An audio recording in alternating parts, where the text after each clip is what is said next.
केरल में जनता ने 10 साल बाद सत्ता की चाबी कांग्रेस नेतृत्व वाले यूनाइटेड डेमोक्रेटिक फ्रंट यानी कि यूडीएफ को सौंप दी है। लेकिन चुनावी जीत के 5 दिन बाद भी सबसे बड़ा सवाल अब भी वही है कि आखिर मुख्यमंत्री कौन बनेगा। सत्ता बदल चुकी है, जनादेश आ चुका है, लेकिन कांग्रेस अब तक अपने चेहरे पर फैसला नहीं कर पाई है। तिरुवनंतपुरम से लेकर दिल्ली तक बैठकों का दौर जारी है। दावेदार एक्टिव हैं और पार्टी आलाकमान अब ऐसा फैसला लेने की कोशिश कर रहे हैं जो सिर्फ सरकार ही नहीं बल्कि आने वाले वर्षों की राजनीति भी तय करेगा। यानी केरल में सरकार बनने से पहले कांग्रेस के भीतर ही सत्ता की सबसे बड़ी परीक्षा चल रही है। दरअसल 10 साल बाद केरल की सत्ता में वापसी कांग्रेस के लिए सिर्फ एक राजनीतिक जीत नहीं बल्कि संगठनात्मक पुनर्जीवन की तरह देखी जा रही है। लंबे इंतजार के बाद यूडीएफ ने जनता का भरोसा दोबारा हासिल किया है, लेकिन अब चुनौती इस भरोसे को मजबूत सरकार में बदलने की है। यही वजह है कि मुख्यमंत्री के नाम पर कांग्रेस बेहद सावधानी से कदम बढ़ा रही है। पार्टी सूत्रों के मुताबिक केंद्रीय पर्यवेक्षकों ने तिरुवनंतपुरम में नए विधायकों और सहयोगी दलों के साथ कई दौर की बातचीत की है। कांग्रेस अब 3 बड़े फैक्टर्स को ध्यान में रखकर मुख्यमंत्री का फैसला करेगी। पहला, विधायकों की राय क्या है।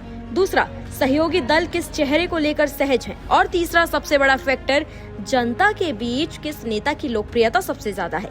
मुख्यमंत्री की रेस में फिलहाल 3 नाम सबसे आगे बताए जा रहे हैं। केसी वेणुगोपाल, रमेश चेन्निथला और वीडी सतीशन। तीनों नेताओं का संगठन और राज्य की राजनीति में अपना अलग प्रभाव है। वेणुगोपाल जहां कांग्रेस हाईकमान के भरोसेमंद चेहरों में गिने जाते हैं, वहीं रमेश चेन्निथला लंबे समय से राज्य की राजनीति का मजबूत चेहरा रहे हैं। दूसरी ओर वीडी सतीशन को नई पीढ़ी के प्रभावशाली नेता के तौर पर देखा जा रहा है।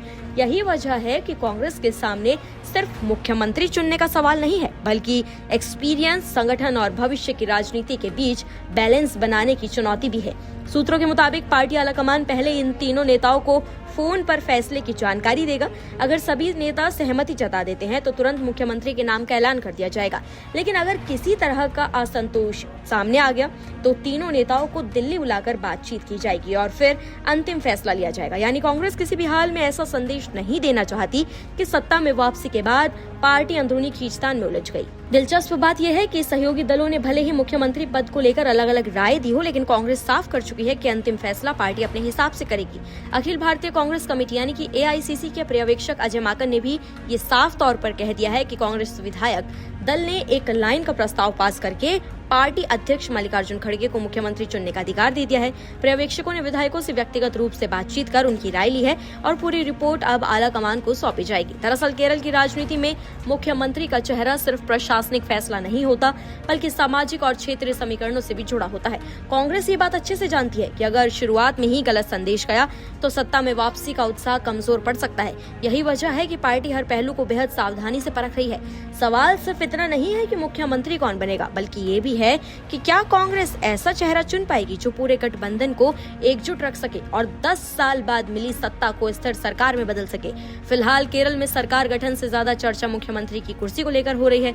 जनता ने फैसला तो सुना दिया है, लेकिन कांग्रेस अब उस फैसले को राजनीतिक बैलेंस में बदलने की कोशिश कर रही है।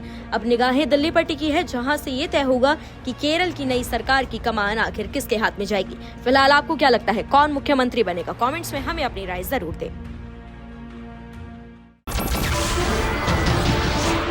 नमस्कार, मैं हूं मानक गुप्ता।